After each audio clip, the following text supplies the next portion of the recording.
Buongiorno amiche, ben ritrovate sul mio canale. Oggi ci incontriamo per realizzare insieme questo orecchino. Spero che si veda bene, è uscito un pochino di sole, spero insomma che riusciate a vederlo. Questo è il retro, l'ho appena terminato e con scatti fotografici poi vi mostrerò come eseguiremo il secondo. Il video tutorial in questione è in collaborazione con la NBiz che mi ha fornito i materiali che adesso vi mostrerò. Allora, per prima cosa ci servirà, mi sembrava un'idea originale per utilizzare queste basi smaltate con le pietre e con il soutache. È un modo carino secondo me per realizzare un visual soutache dai toni un po' più, come dire, freschi. Spero che la messa a fuoco ci sia, da quando ok, e tutto si illuminò. Da quando ho cambiato il cellulare, insomma, non mi trovo proprio benissimo a fare video. Dicevo, questo è il davanti e questo è il retro. Ok, mi sembrava un modo carino per realizzare dei nuovi bijou un po' diversi dal solito utilizzando queste basi smaltate. Quindi, essendo un video in collaborazione, vi ricordo che c'è un codice sconto che vi metterò qui per la NBiz, è Casano01, che vi consentirà a tutte coloro che vedono questo video e che sono iscritti al mio canale di usufruire di uno sconto di $5 su un acquisto minimo di $40. Ok, quindi prima cosa ci servirà ovviamente una base smaltata. Questo è il codice del prodotto. Poi ci servirà, vedete qui, ci servirà una pietra di queste triangolari adorabili. Questa è Giada e questo è il codice prodotto. Io ne avevo prese 2 confezioni, vedete che ce ne sono di più perché le ho unite e poi le ho utilizzate ovviamente. Quindi questo è il codice prodotto e sono dei triangolini 10x10. Ovviamente io vi ho proposto l'idea, poi potete fare come desiderate e prendere anche altri elementi. Dopodiché ci servirà un perno. Io ho deciso di utilizzare questo, che è questo insomma triangolo allungato martellato che mi piace tantissimo, però ovviamente potreste usare anche questi semplici piatti, eccolo qui, che sono quelli che uso tantissimo io negli orecchini, ok, semplicemente rotondi, oppure anche questi mi avevano fornito a pallina grande che forse ci potrebbero stare.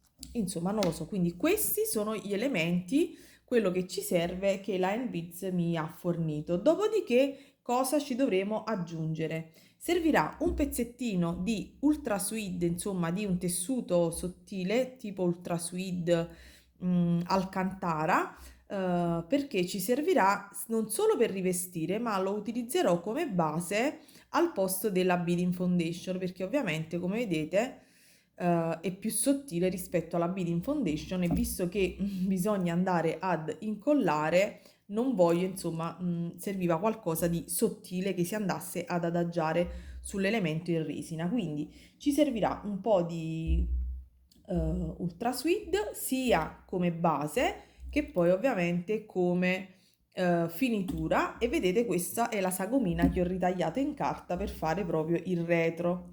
Ok, poi servirà della piattina di soutache della tipologia sottile, non cicciottella, proprio di spessore sottile. Per ogni orecchino serviranno 2 pezzettini di circa 8-9 cm. Ok? Perché dovremo andare a circondare il nostro triangolino. Poi vedrete tutto con gli scatti fotografici e mano a mano ve lo spiego. Quindi ce ne serviranno 2 pezzetti. Io sto utilizzando questa oro. Deve essere della tipologia sottile, non troppo doppia perché altrimenti verrebbe l'elemento qui intorno molto grande. Quindi se avete delle piattine doppie potete utilizzarne una sola, fate delle prove e valutate.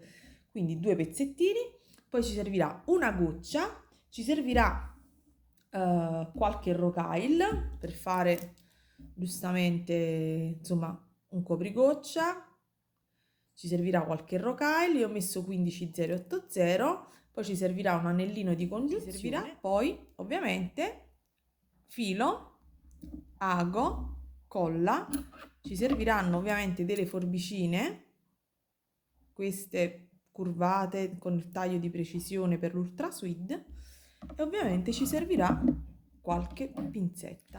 Spero ovviamente che il tutorial sia di vostro gradimento. Mi raccomando, se non l'avete ancora fatto, iscrivetevi al canale, cliccate sulla campanella per avere tutte le notifiche e se vi va, ragazze, lasciatemi un like. Ciao, vi lascio al tutorial fotografico. La prima cosa da fare è mettere un po' di colla sulla base ed andare ad adagiare i nostri cabochon, aspettare ovviamente l'asciugatura.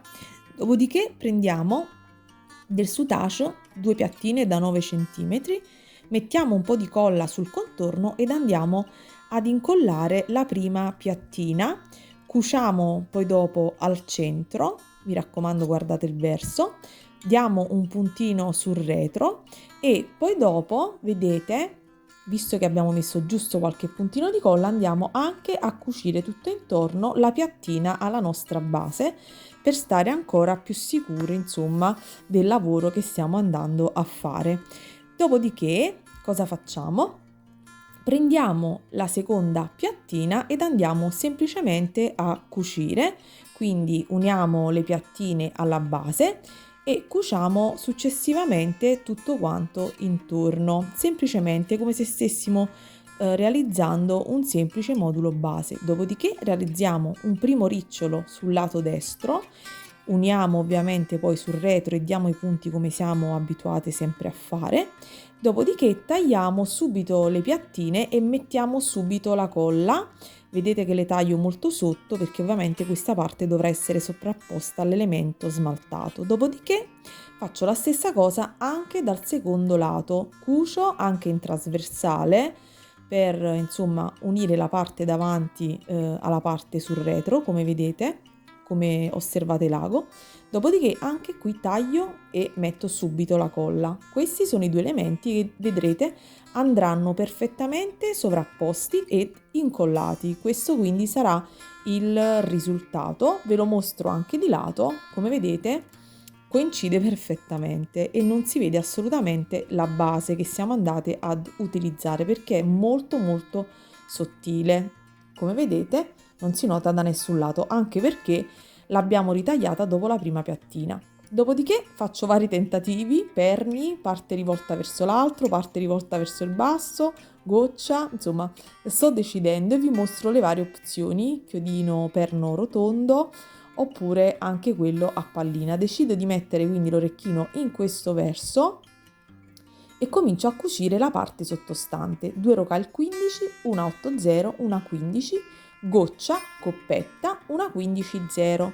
Dopodiché salto la 15-0 e risalgo, spunto dalla 8-0, inserisco 2 rocaille 15-0 e vado al lato sinistro dell'elemento al soutache. Stringo ovviamente sul retro, non vedete nelle foto, ma ripasso 2 volte in tutto quanto l'elemento, dopodiché fisso sul retro con qualche puntino di colla. Come vedete il nostro orecchino praticamente è terminato ed ha un effetto molto particolare. Poi ritaglio un cartoncino per il mio retro da utilizzare come sagoma. Lo sovrappongo al pezzo di Ultra Sweet e ritaglio quindi il mio elemento e subito con un po' di colla Azulit vado ad incollare questa parte.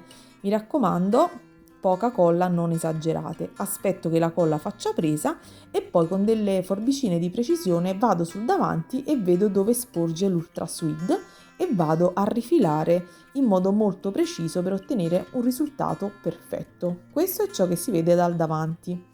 Dopodiché semplicemente vado a mettere un anellino di congiunzione nella parte alta e prenderò il perno che ho scelto. Come vedete il nostro orecchino praticamente è terminato. Io lo trovo veramente delizioso, veloce da fare e ottimo come regalo di Natale, ma non solo. Con questo ragazze vi saluto e vi auguro buona creatività. Ciao!